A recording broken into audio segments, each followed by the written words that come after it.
মদিনার আকাশ সেদিন খুবই সুন্দর শান্ত ছিল, কিন্তু হজরত ফাতেমা রাদিয়াল্লাহু তাআলা আনহার হৃদয় ছিল অশান্ত।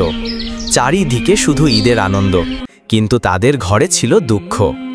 ঘরের বাইরে হজরত ইমাম হাসান ও হোসাইন রাদিয়াল্লাহু তাআলা আনহু দেখলেন তার মতো ছোট ছোট বাচ্চারা নতুন জামা পরে ঈদের ময়দানে যাচ্ছে। এটা দেখে হজরত হাসান রাদিয়াল্লাহু তাআলা আনহু তাদের বাড়ির দিকে আসতে লাগলেন। এদিকে হজরত ফাতেমা রাদিয়াল্লাহু তাআলা আনহা তার নিজ কক্ষে বসেছিলেন। মনে মনে ভাবতে লাগলেন, আজ তো ঈদের দিন, ইমাম হাসান হোসাইনের নতুন জামা নেই, তাদের কি জবাব দেব? এই চিন্তা করে মা ফাতেমার হৃদয় যেন কেঁদে উঠল। ঠিক এমন সময় হজরত হাসান রাদিয়াল্লাহু তাআলা আনহু ঘরের মধ্যে প্রবেশ করলেন এবং বললেন, আম্মাজান, সবাই নতুন জামা পরে ঈদের ময়দানে যাচ্ছে, আমাদের নতুন জামা কোথায়? তখন হজরত ফাতেমা রাদিয়াল্লাহু তাআলা আনহা বললেন, তোমরা গোসল করে এসো, তারপরে নতুন জামা পরে ঈদের ময়দানে যাবে।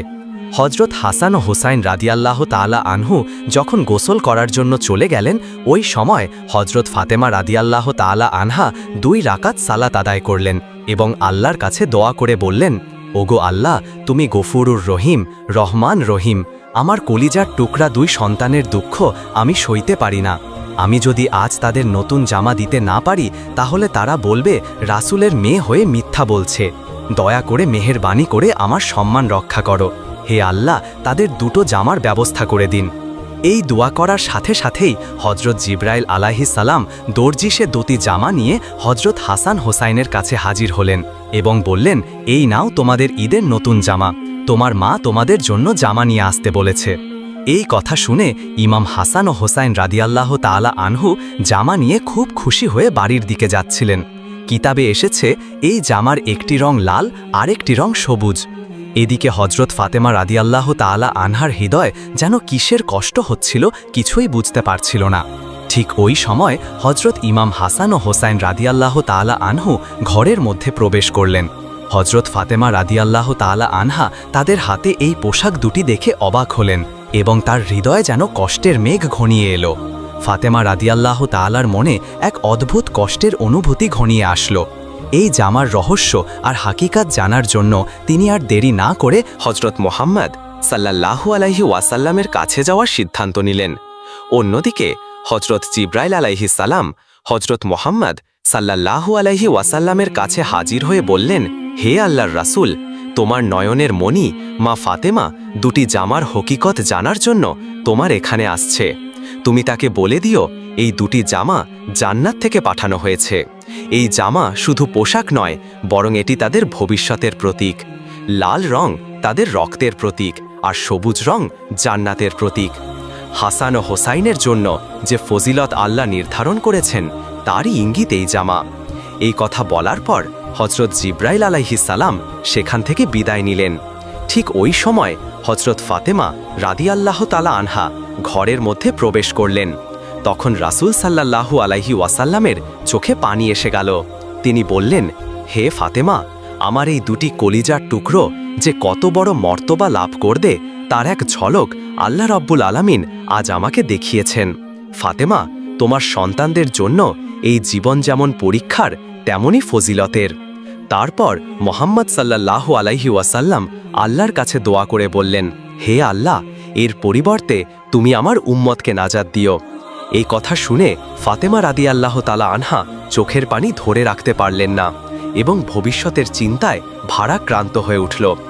এইভাবে বছরের পর বছর অতিক্রম হতে লাগল। ইমাম হাসান ও হোসাইন রাদিয়াল্লাহু তাআলা আনহু বড় হতে লাগলেন।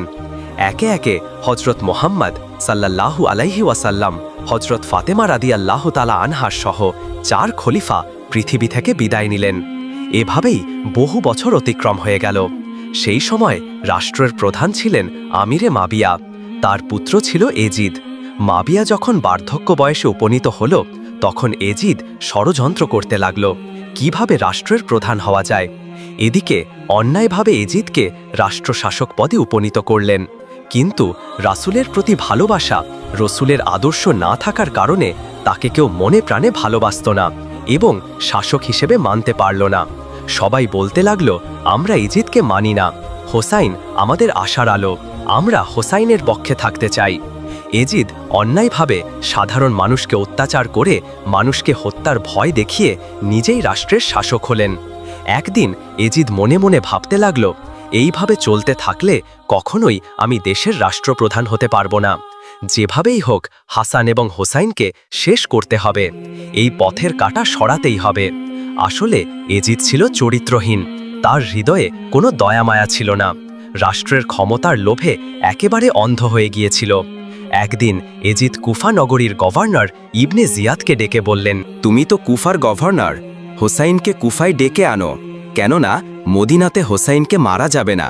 তুমি যে কোনো কৌশলে কুফায় ডেকে আনো, নয়তো আমরা কিছুই করতে পারবো না। তুমি তার কাছে চিঠি লিখে জানাও এজিদের কাছে তোমাকে বায়াত হতে হবে। অতপর তারা মদিনাতে চিঠি পাঠাতে শুরু করল।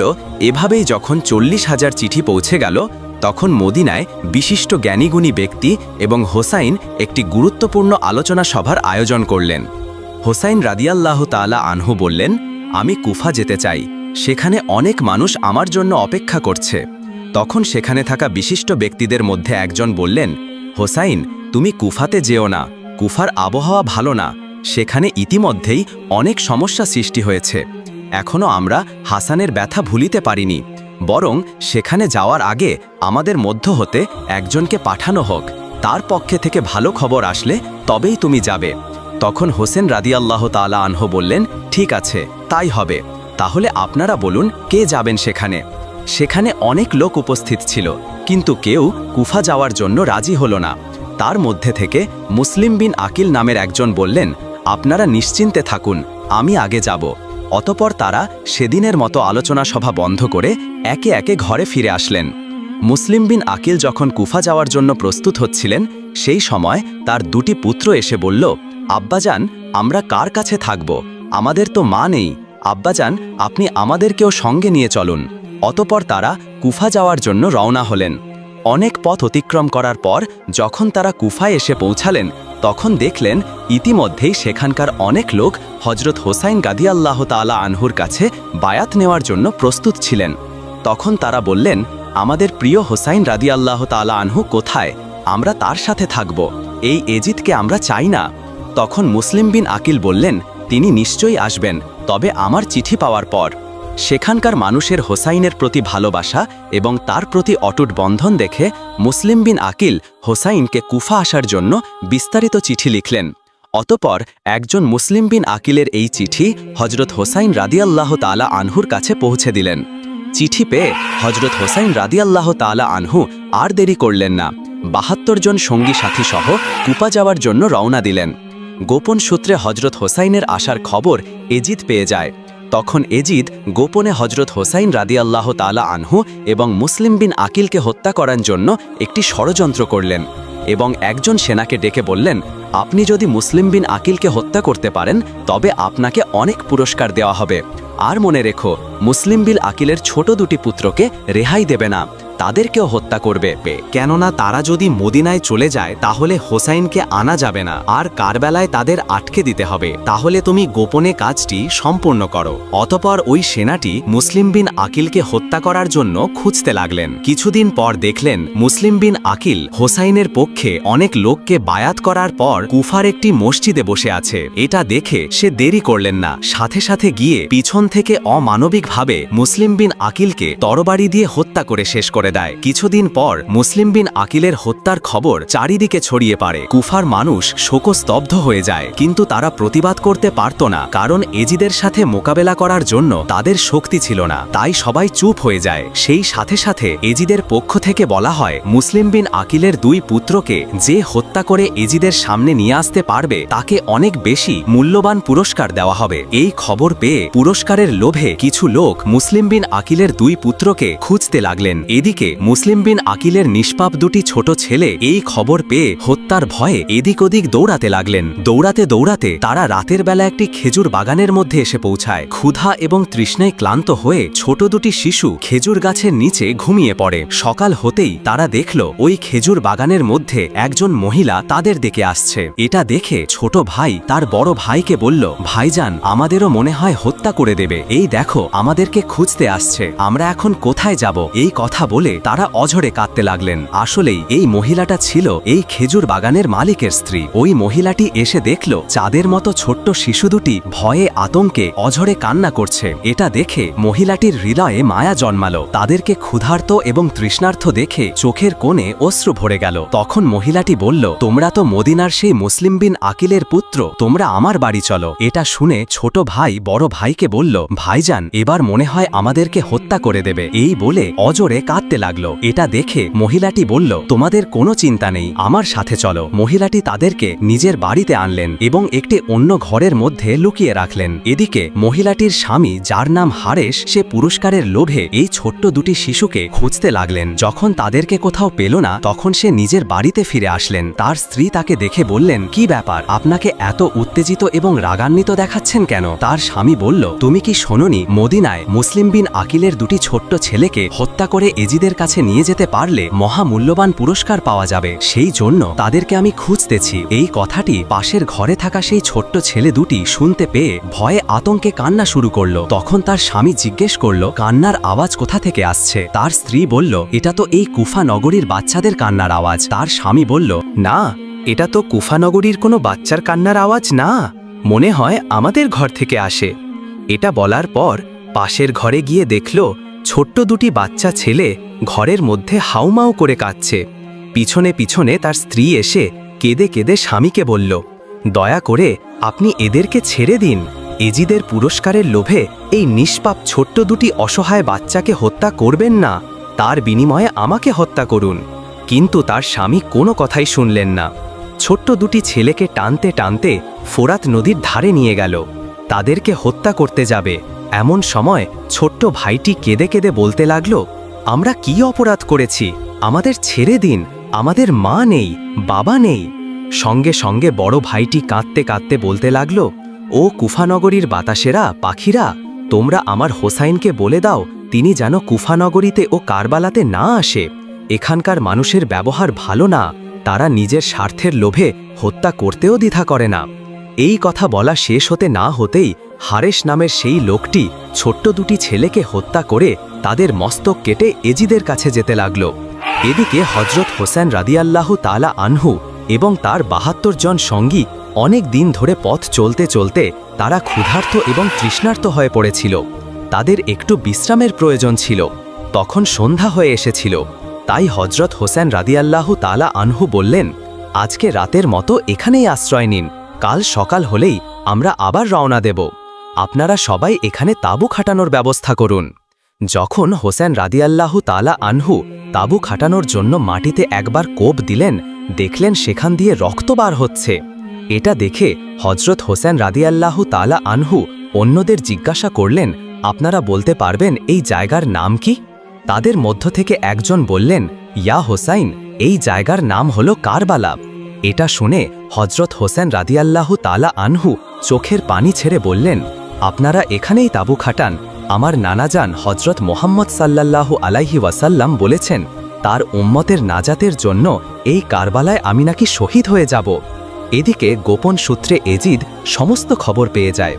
অতপর সকাল হতে না হতেই এজিদের ৪,০০০ সৈন্য হোসেন রাদিয়াল্লাহু তাআলা আনহুর তাঁবুর চারিদিকে ঘিরে ধরেছে।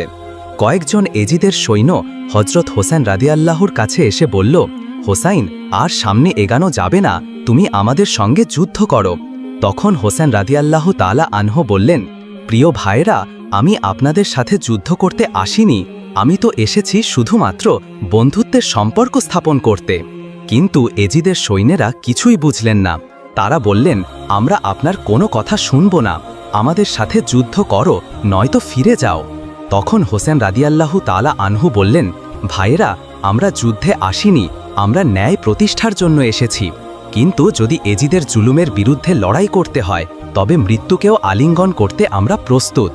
এই কথা বলে হজরত হোসেন রাদিয়াল্লাহু তাআলা আনহু তাঁবুর দিকে ফিরে আসলেন। এইভাবে ২-৩ দিন অতিবাহিত হয়ে গেল।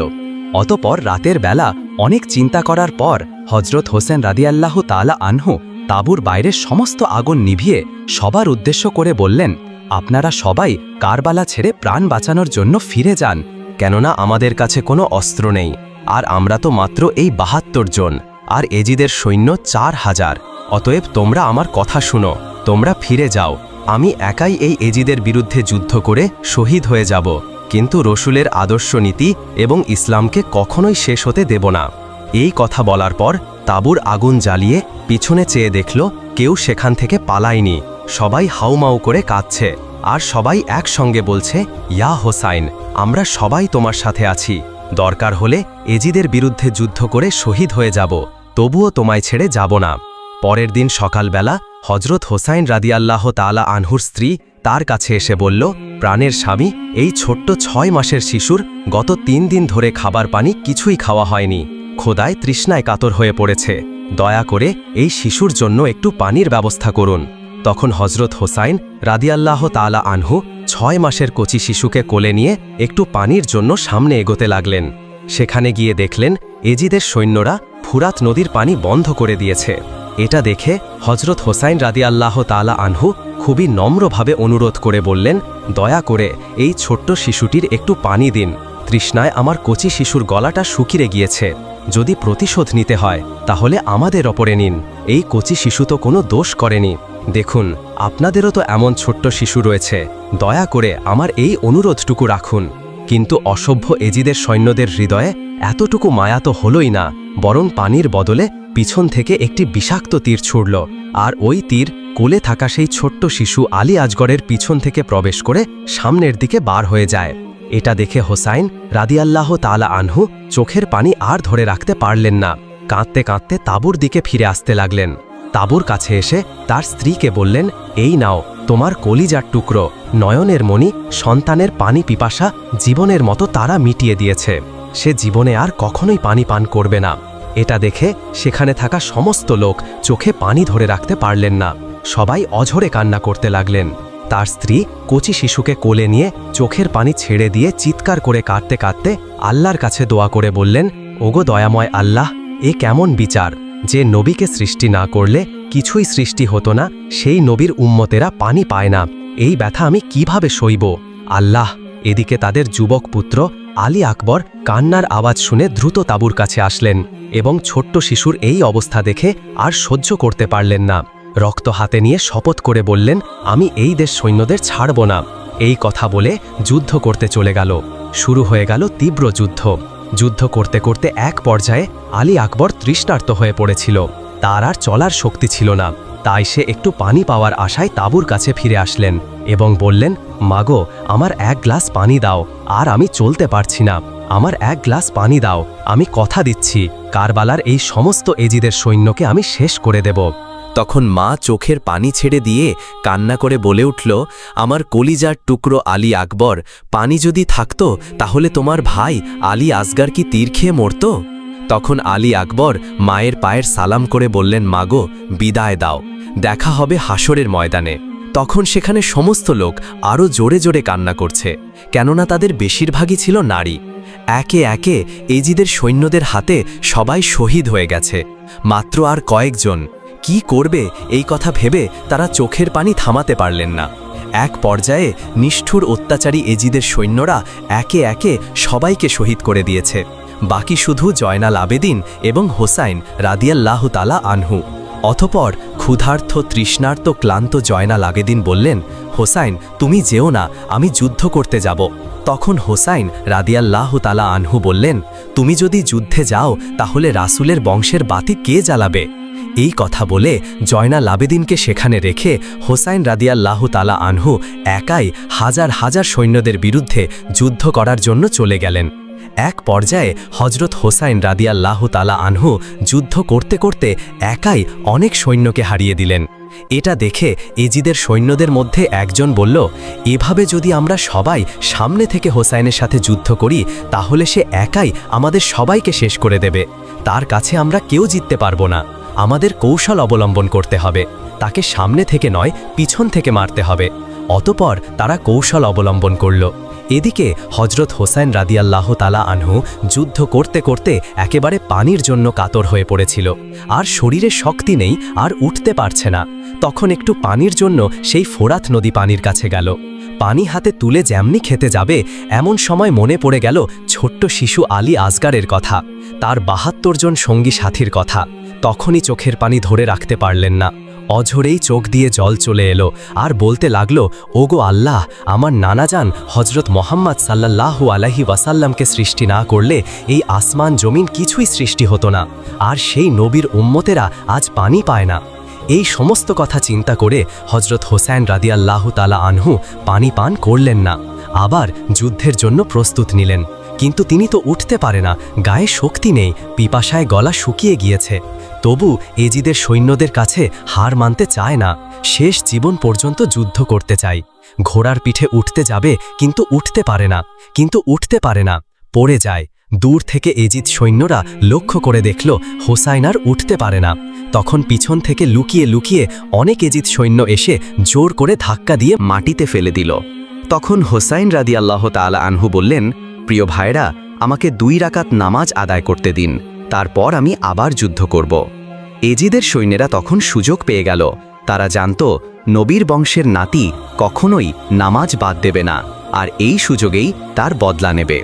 অতপর হজরত হোসাইন রাদিয়াল্লাহু তাআলা আনহু নামাজ পড়া শুরু করলেন, আর সমস্ত এজিদের সৈন্যেরা চারিদিক থেকে ঘিরে ধরল।